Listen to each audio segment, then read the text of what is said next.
Researchers from VA Boston Healthcare System and Boston University School of Medicine have led the latest study. It now links tackle football before the age of 12 with cognitive issues earlier in life. The study was published yesterday in the Annals of Neurology. Here's Dr. Ann McKee.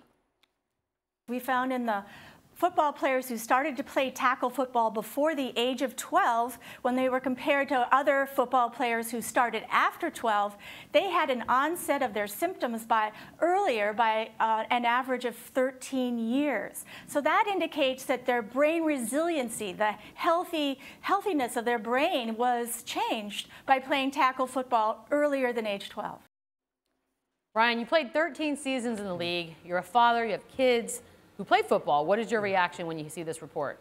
Well, listen, I mean, I think when I was getting into the middle of my career, that's when a lot of this knowledge was becoming available for us. That's when the NFLPA was making this thing a priority. It was making CTE and the education and the awareness of it a priority. But look, I started playing football when I was 4.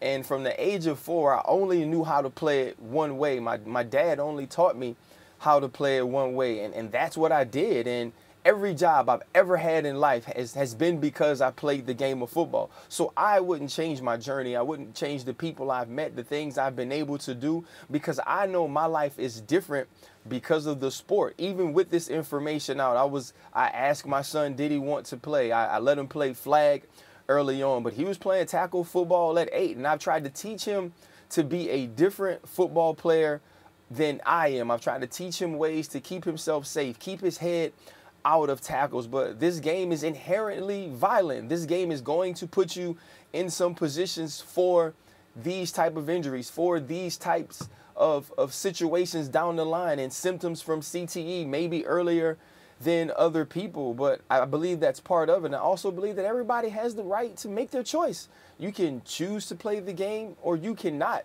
I think this does put tackle football and the NFL on notice that they do need to change some things. They do need to do some outreach. They do need to do some education for the younger kids, for the younger generation of football, to try to make it safer for them and also continue working on the rules to make them different for the guys in the league now.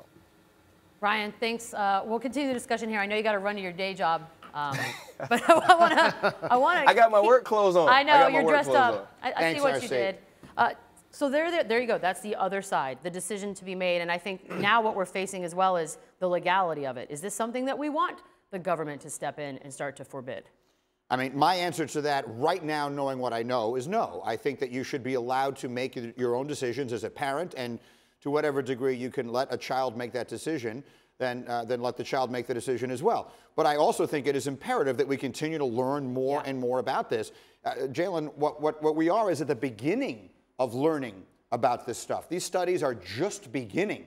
So we won't know with any degree of certainty, much less a significant degree of certainty, just what the cause and effect of this is and just how direct it is for a long time. So parents are operating blind here. I mean, you're just sort of taking your best guess as to just how dangerous it is to allow a kid 11 years old to play tackle football. And this is why, excuse me, the ascension of basketball continues to happen, because so many questions continue to surround football.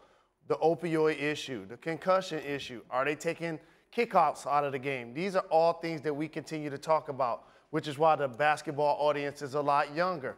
It's a lot more popular on social media.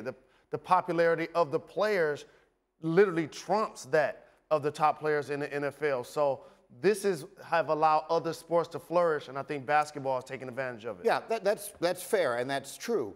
That said, people still love football in this country. Absolutely. And football is not in and of itself. Whatever your feelings of negativity might be towards some things that are happening in the NFL, football is by no means in and of itself a negative. It is a huge positive. It's a huge opportunity for hundreds of thousands of kids, or certainly tens of thousands of kids in this country, who get the opportunity to go to college, who might not otherwise have that opportunity, who learn valuable lessons. I've spent enough of my life around football players, I know you have as well, to know how valuable they believe the life lessons they learned from playing that game have been in their lives, even if football didn't become their life.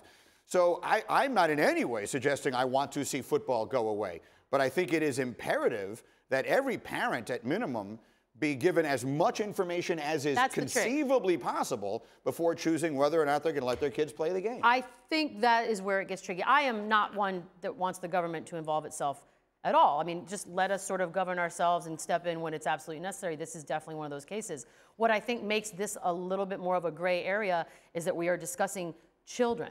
So when you're 8, 9, 10, 11 years old, you have zero clue what's in your best interest for the long term, and rightfully so, you're not supposed to know anything about that. What worries me, or what I think the concern here is, when this kid goes and plays football and continues on, comes back to his parents at 26, 27, 28, and starts to show these signs of CTE, asking his parents, why did you let me do it? And I think that's where this starts to get tricky. You know, with a seatbelt, they make us wear the seatbelt. We're 16 years old and up at that point on. So at that point, yeah, we can consciously make our own decisions. We know what's right and wrong, what's best for us.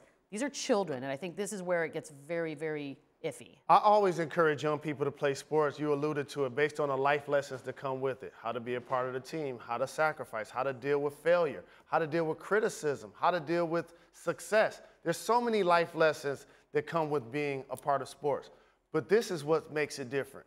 When you get into sports when you're young, whether it's a coach, whether it's a trainer, whether it's a parent, they're going to try to teach you endurance. And a lot of that endurance is playing through pain, playing through when you feel fatigued, playing when you feel like you can't go any further.